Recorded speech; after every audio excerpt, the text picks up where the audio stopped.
तो वहीं छठे चरण में देश की 58 सीटों पर मतदान होने जा रहा है और इन सीटों में बीजेपी की बड़ी प्रतिष्ठा दांव पर लगी है। साल 2019 में दिल्ली और बिहार में बीजेपी गठबंधन ने विपक्ष का पूरा सफाया कर दिया था और इस बार भी बीजेपी के सामने अपने प्रदर्शन को दोहराने की चुनौती है। देखिए रिपोर्ट।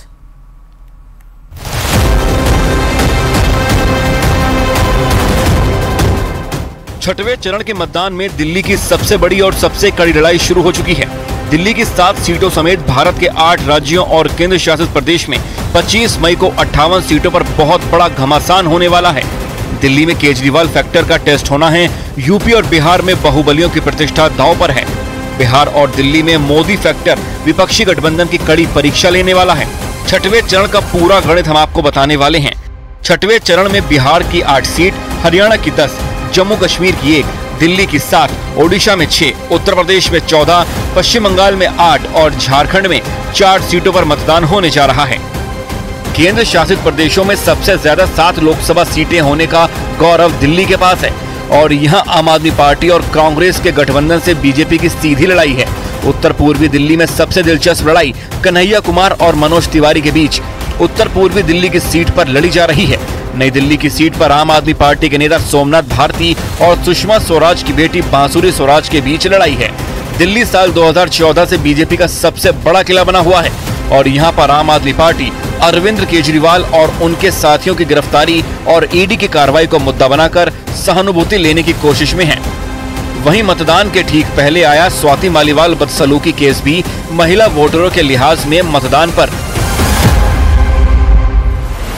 अगर साल 2024 के छठवें चरण की 58 सीटों पर 2019 के आंकड़ों को देखें तो यूपी की 14 सीटों में से बीजेपी ने 9, बीएसपी ने 4 और समाजवादी पार्टी ने 1 सीट जीती थी। अगर बिहार की बात करें तो छठे चरण की 8 सीटों पर 2019 में बीजेपी ने 4, जेडीयू ने 3 और लोक जनशक्ति पार्टी ने 1 सीट जीती थी, यानी सभी सीटों पर एनडीए का कब्जा था। हरियाणा में 10 की 10 सीटों पर बीजेपी को ही विजय मिली थी। वेस्ट बंगाल में जिन 8 सीटों पर इस बार मतदान होना है वहां पर बीजेपी ने 5 और टीएमसी ने 3 सीट जीती थी। झारखंड में 4 सीटों पर मतदान होना है, यहाँ पर बीजेपी ने 3 सीटें जीती थी।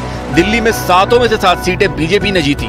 ओडिशा की 6 सीटों पर मतदान है, बीजेपी ने पिछले साल यहाँ 2 और बीजेडी यहाँ पर 4 सीट जीती थी। छठवें चरण में 3 मुख्यमंत्री की किस्मत का फैसला होना है। मनोहर लाल खट्टर हरियाणा के पूर्व मुख्यमंत्री हैं। खट्टर हरियाणा के करनाल से चुनाव लड़ रहे हैं। जगदम्बिका पाल यूपी के पूर्व मुख्यमंत्री हैं और वह डुमरियागंज से चुनाव लड़ रहे हैं। महबूबा मुफ्ती पूर्व मुख्यमंत्री रही हैं और वो अनंतनाग से चुनाव लड़ रही हैं। इसके अलावा आजमगढ़ में दिनेश लाल यादव, निरुहा की सीट पर सबकी नजरें यहाँ से पूर्व मुख्यमंत्री अखिलेश यादव के चचेरे भाई धर्मेंद्र यादव चुनाव लड़ रहे हैं। सुल्तानपुर से मेनका गांधी की किस्मत ईवीएम में कैद होने वाली है। यूपी में राजा भैया के प्रभाव क्षेत्र वाली 4 सीटें, प्रतापगढ़, श्रावस्ती, भदोही और प्रयागराज में भी मतदान होना है। तो वहीं 13 मई को सीएम केजरीवाल के आवास पर हुई पिटाई की घटना के बाद स्वाति मालीवाल पहली बार मीडिया के सामने आई है और स्वाति ने उस दिन का पूरा सच बता दिया है। तो 13 मई को उस कांड को बताते हुए कई बार स्वाति भावुक भी हुई और सीएम हाउस में अपने साथ हुई बेरहमी से लेकर के आज तक उनके साथ क्या क्या हो रहा है स्वाति ने सब कुछ बता दिया। स्वाति ने बताया कि कैसे 13 मई को सीएम हाउस में चीर हरण से अबाध चरित्र हनन तक पहुंच गई है।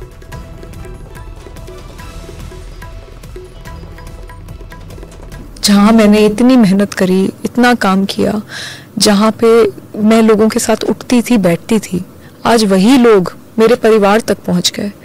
आज उन्होंने क्या नहीं करा मेरे को डराने के लिए और धमकाने के लिए। मेरा चीर हरण तो मेरा उस घर में हुआ और चरित्र हरण मेरा रोज चलाया जा रहा है। तो मुझे समझ नहीं आ रहा कि ये कैसे हो गया और क्यों हुआ और इतनी बुरी तरीके से आप किसी को मतलब ट्रीट करो।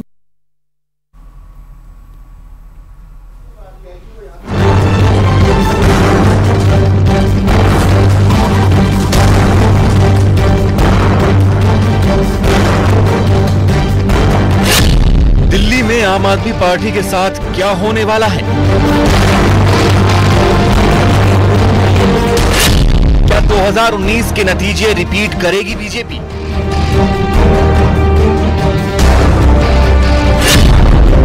क्या पिटाई कांड से असर पड़ने वाला है?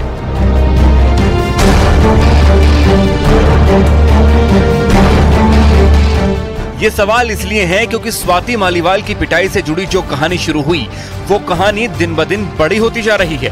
वो भी ठीक तब जब दिल्ली में चुनाव सिर पर है और सियासी पारा 7वें आसमान पर है। यही वजह है कि गुरुवार की सुबह अरविंद केजरीवाल के घर पार्टी के बड़े बड़े नेताओं का काफिला पहुंचने लगा।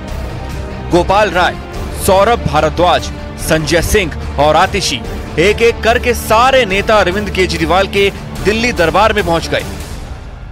इस देश के लोग, दिल्ली के लोग ये देख रहे हैं कि अरविंद केजरीवाल के प्रति प्रधानमंत्री की दुर्भावना और बदले की राजनीति को आज इस स्तर तक पहुंचा दिया है प्रधानमंत्री जी ने कि उनके बूढ़े मां बाप को भी नहीं बख्श रहे हैं।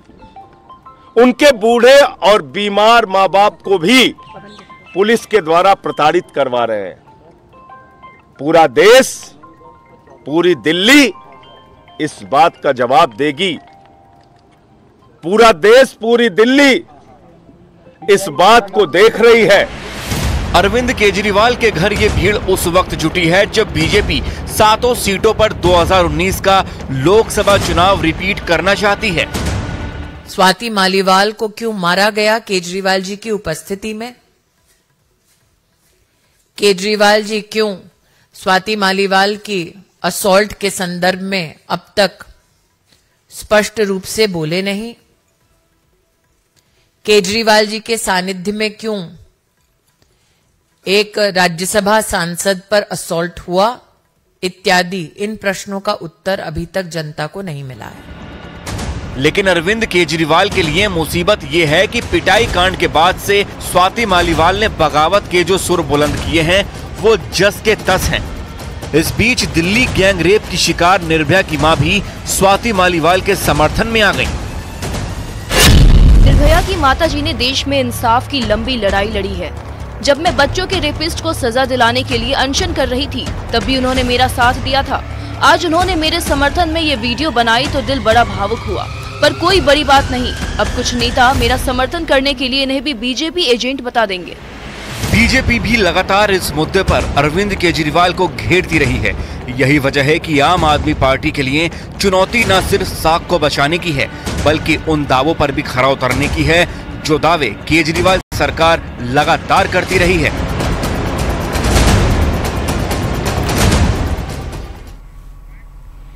तो चलिए फिलहाल वक्त हो चला एक छोटे से ब्रेक का। जल्द लौटेंगे, आप बने रहिए हमारे साथ।